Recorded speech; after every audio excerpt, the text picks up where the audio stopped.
seeing things very fast and furious right now. Very, very fast and furious. And I don't know if we're going to keep up. I really don't know what's going to happen. I really don't know if the user is going to eclipse the brand soon. Well, I mean, things are moving fast, and I'm just going to speak on a blanket statement here as I'm looking at the students and stuff. Just because technology is moving fast, design remains the same. Yes. There's a lot of basic design elements that you learn in undergrad, and you move forward in your graduate program, and you get into the field that carry through over and over and over again. Yeah. One of the earliest things that Pat taught me, which I can almost think I said it again today to some of the designers on the team, is treat type as a design. Don't treat it as an afterthought. A lot of the typography that's out there today is horrendous. And you know what? As we get more into touch interfacing and embrace that and the usability in that and the labeling of objects, your typography becomes even stronger as a design element that drives interaction. And yes, brand. Voice command is getting better. We all know that. But you know what? It's still a touch society. Yeah. It also is going to drive brand. It's going to speak the volume. And the new browsers accepting different typography is going to be very helpful. My point to them all the time is you're going to have 1,000 networks. So they question where's their future if everything is, every network needs an opening. Every network needs a logo, needs a brand.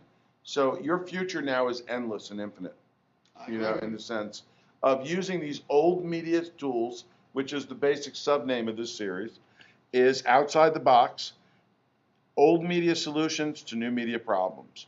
And that's really what you just talked about. Design goes all the way back to, 20s, 10s, 1880, and actually Lascaux, but it's all about purpose.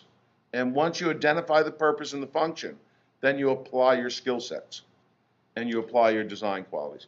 Mary J. Floratis has a question. Oh, well, I hate to, I just Mary wanted to J. touch back. Hi, Scott, I'm Mary. I just wanted to touch back on the social media. And the question is two parts, so I'll just warn you from now. I'm leaning in. Okay. How about now? Is that better? Oh, that's a lot better. Thank I'm you. sitting next to Pat now because he's closer. Sorry. Okay.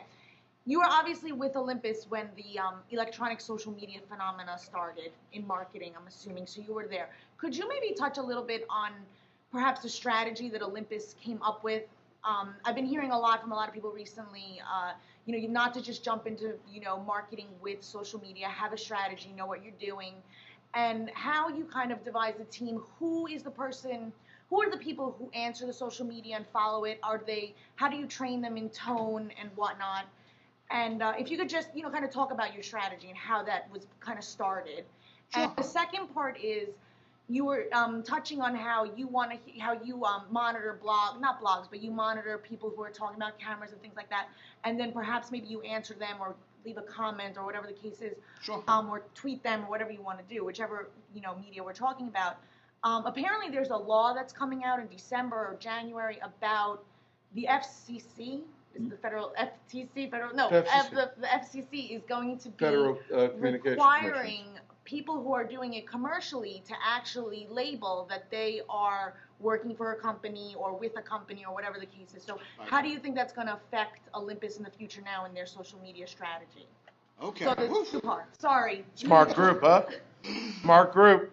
I didn't bring any coffee with me. We came a long way from 2001, huh? Yeah. All right. Let me see. Let me break it down into three parts. First part.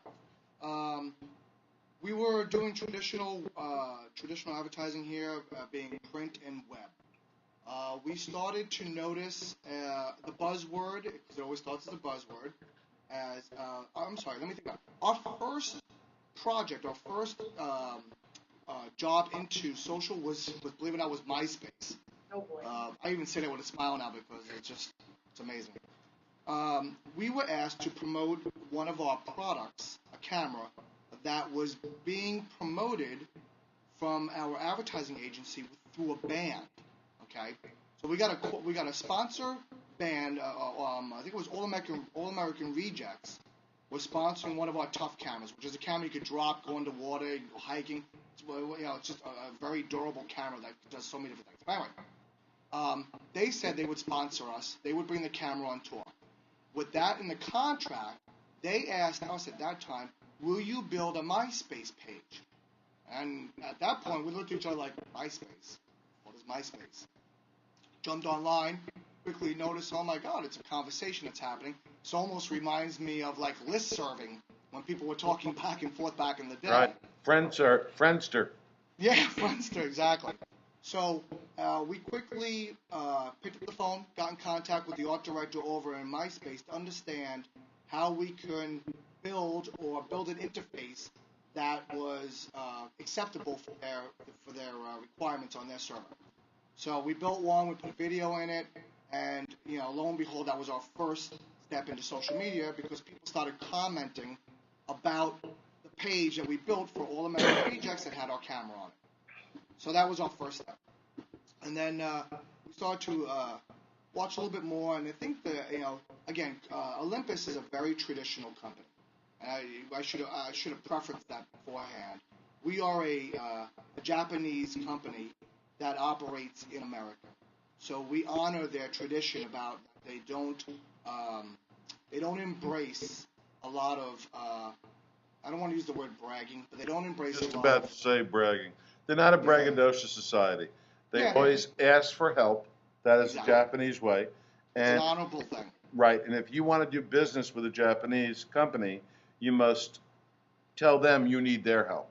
Yeah. And So then they are therefore gracious and believe in going out and helping you. It is an Asian way, and it is prominent in Japan. So it's very tough to have a push technology, to have a push marketing and a push brand when you come from that culture. So it took us internally. It took us a while to get upper management on board with this as we kept pushing forward and forward and forward. So then our next step into the social media area was actually it was a whole bunch of different technology at the time. We started Twittering right away. Personally, we started doing it, and then we brought it into Olympus, and then we started on behalf of the consumer arm. We started Twittering about press releases. I mean, that was the easiest thing to jump into because it was already approved content that you could put out to the public. So then we started garnishing followers by integrating our efforts or promoting our efforts on our website and through our email. Now, there's a big area, too, that people need to understand, a very strong touch point in today's advertising. We send out about over 1 million emails a month to our database. A constant touch point with our customers and brand advocates that have opted in. We go by true guidelines that we only communicate with our customers if they opt in to say, yes, we'd like to communicate with Olympus. In the email itself, besides promotional content or educational content, because we also give, when you buy an Olympus camera, you register with us. You tell me what camera you have. By doing that profiling around you, I'm now better to offer my services to you as an education. I know you bought a XYZ Olympus camera. Here's an email that I'm going to send out to you once a month teaching you how to utilize your camera to its fullest. Because nobody reads the manuals. We know that. Come on. So I want to let you know whatever scenario you're in, whether you're out taking pictures in the sunlight, or you're out taking pictures in the dark, or you're taking night scenery, or you're doing macro photography. I know what camera you have because you communicated to me, and I'm communicating back to you how to utilize it. So in those emails, sorry if I'm rambling. Okay, man. In those emails is our social toolbar that tells you to follow us on Twitter, tells you to friend us on Facebook, tells us to join on YouTube to watch our tutorial videos on how to utilize your camera. So all that starts to create the community of conversation. And on the plus point in web development, it creates more content that's discoverable. As you all know, everybody searches on the web. The web is huge. Yeah, no, but very rarely people go and type in www.